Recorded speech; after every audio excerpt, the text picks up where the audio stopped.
The Book of Lamentations is comprised of 5 poems. The first 4 are in acrostic form.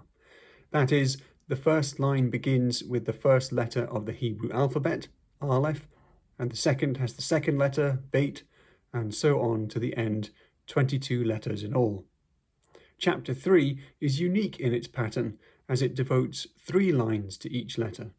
So each of the first 3 lines begins with an Aleph, then another 3 with Bet, and then another 3 with Gimel, and so on. The only chapter which is not in acrostic form is the final one, chapter 5. Nevertheless, it is still made up of 22 lines, and so in this way echoes the alphabetic structure of the other poems. One commentary suggested 2 effects which this composition has.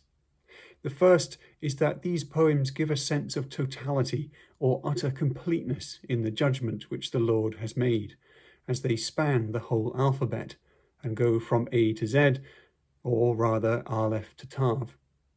The Greek alphabet is metaphorically used in Revelation, where God and Jesus are both the Alpha and the Omega, the beginning and the end, which indicates that they are reality itself, the basis on which everything else stands.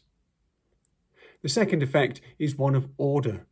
By each poem following a 22-part structure, even if not alphabetical, as in the case of the 5th poem, there is a sense of order being found in the expression of grief amidst the chaos of destruction.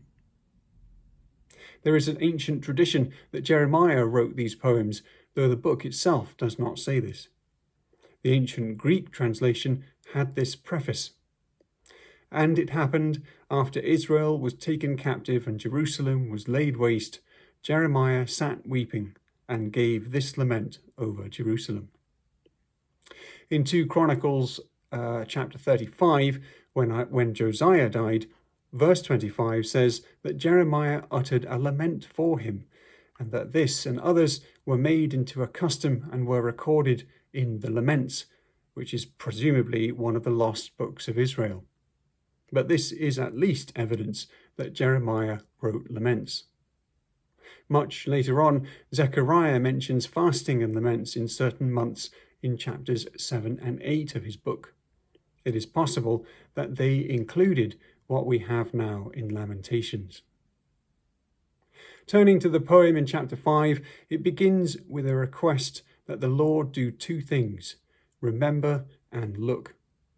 In the following verses, up to verse 18, the speaker shows God the dire conditions into which they have fallen.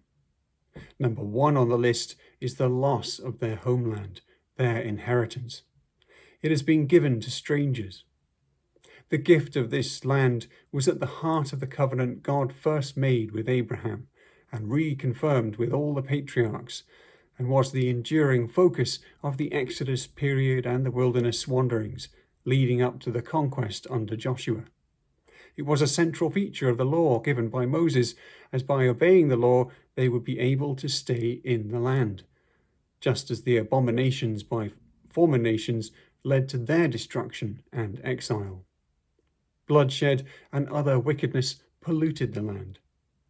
The ability to pass it on throughout the generations was both the image and reality of living forever as God's people. Now strangers rule it, and the Judeans must pay for things like water that they had coming out of their own wells and springs. Getting bread is dangerous because of marauders in the desert, which may be the meaning of the sword in the wilderness in verse 9. Princes are hung by their hands, which might refer to torture, but at the very least refers to corpse display, a way of shaming the victims.